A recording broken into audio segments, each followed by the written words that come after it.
For as long as we've had movies and video games, we've had virtual fire. It looks cool, right? But trying to put it out with, water, that's where the physics has always been completely, totally broken. Well, today we're diving into a research paper that finally fixes it. And the results, they are going to blow your mind. Okay, let's get into it.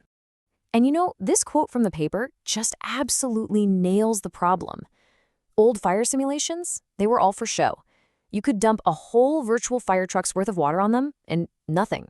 The water would just pass right through the flames like a ghost, because in the computer's world, they weren't even in the same reality. And look, this isn't just about making video games look cooler. Think about it. How are you supposed to train firefighters in VR? How can you teach them real-world techniques if the virtual fire they're fighting completely ignores the water from their hose? You just can't. That's why the old way was basically a lie. It looked like fire, but it didn't act like fire. It was missing the very physics that makes fire so dangerous in the first place. So this chart really lays it all out, the huge leap we're talking about here. We're going from something that was basically just a pretty visual effect to a simulation that is chemically rigorous. This isn't about making pixels look good anymore. It's about modeling the actual chemistry of cooling a fire, of starving it of oxygen. And that means the application completely changes, from just games and movies to actual, life-saving safety training. So what happens when you finally let fire and water have a real conversation inside a computer? Well, the results are frankly incredible. And they actually teach us some really fascinating things about how firefighting works in the real world. Okay, so let's take a classic firefighting situation. You might think the best way to put out a fire is to just blast the base of it with a solid, powerful beam of water, right? Wrong. Turns out, as you can see here, that's not very effective at all. A solid beam just doesn't have much surface area, so it can't absorb a lot of heat. But now, watch what happens when you switch to a proper spray. It works like magic. By breaking that water up into thousands of tiny little droplets, you massively increase the surface area. It soaks up the heat almost instantly, creating this huge cloud of steam that literally suffocates the fire. And this is where it gets really wild.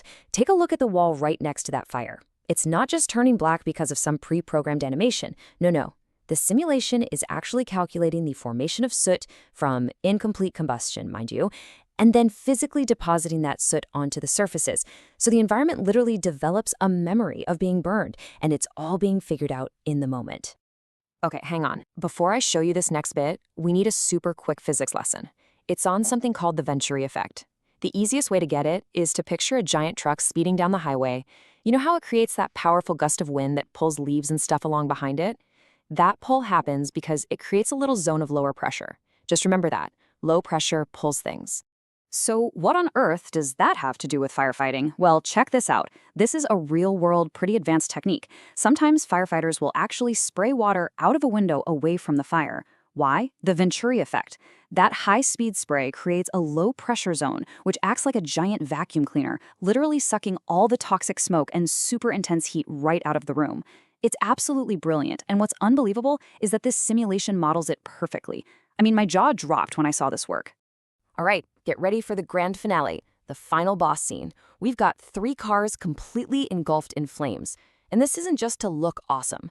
The paper calls it a multi-phase experiment. That's just a really fancy way of saying you've got all 3 states of matter, solids, liquids, and gases, all at war with each other, all at the same time. You can see the liquid water hitting the hot gas, exploding into white steam, which then mixes with the black smoke.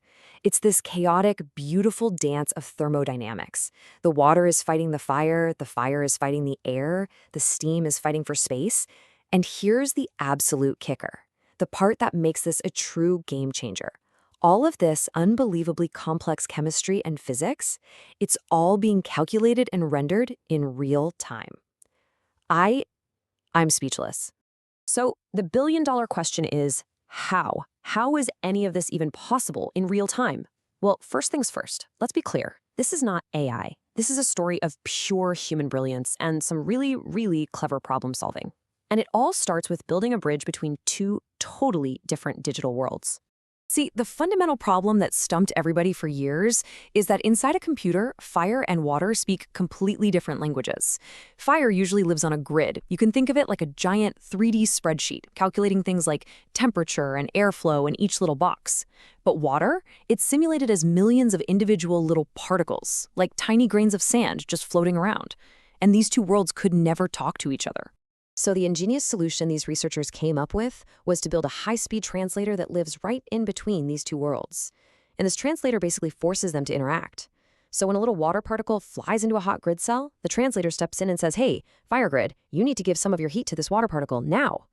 That water particle then uses the heat it just stole to turn into steam. And that kicks off this perfect chain reaction. The fire gets cooler, and the new steam pushes oxygen away, suffocating the flames. It's beautiful. Suddenly, everybody's speaking the same language. But that's not even the whole story. Under the hood, the simulation is running a famous formula called the Arrhenius Equation. Just think of this as the fire's gas pedal. It's constantly calculating exactly how fast the fuel should be burning based on how hot it is and how much oxygen is around. Now here's the key. This equation is incredibly sensitive to temperature. So even a tiny splash of water that cools things down just a little bit causes the math to just slam on the brakes, stopping the chemical reaction cold. The fire stops because the math itself says, nope, sorry, it's too cold to burn now. So now that we know how this magic trick works, let's talk about why it really matters. Because this isn't just about better graphics in a video game. This technology, it has the potential to become a virtual safety lab that could actually save people's lives. Let's run a little what-if scenario. A fire starts on a kitchen stove. Okay, in this first run, the sprinkler system has just a tiny delay. We're talking a few seconds. But look what happens.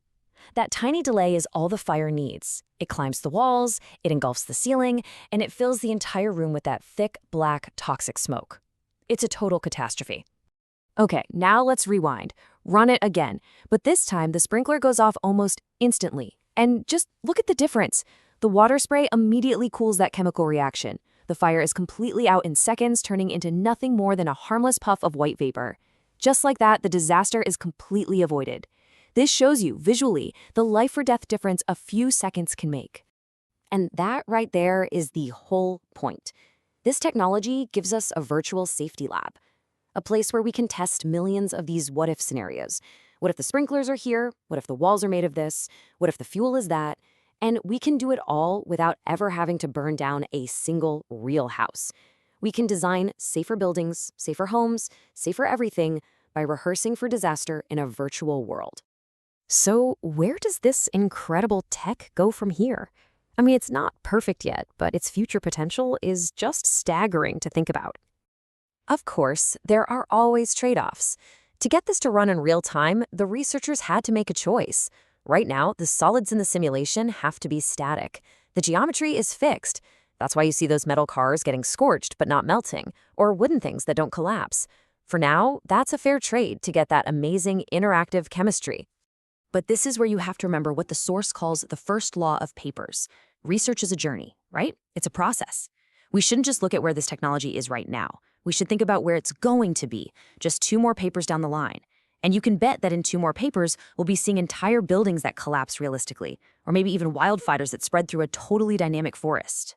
And you know what's funny? This research actually serves up a couple of pretty profound life lessons. First, just like how that water spray is way more effective than a solid beam, sometimes the best way to tackle a huge crisis is to break the solution down into 1,000 tiny, manageable droplets. And second, we can use the same logic as the virtual safety lab in our own lives. Imagine your project or your career has already failed. Then, work backwards. Figure out why it failed, and you can fix the problem before it even starts.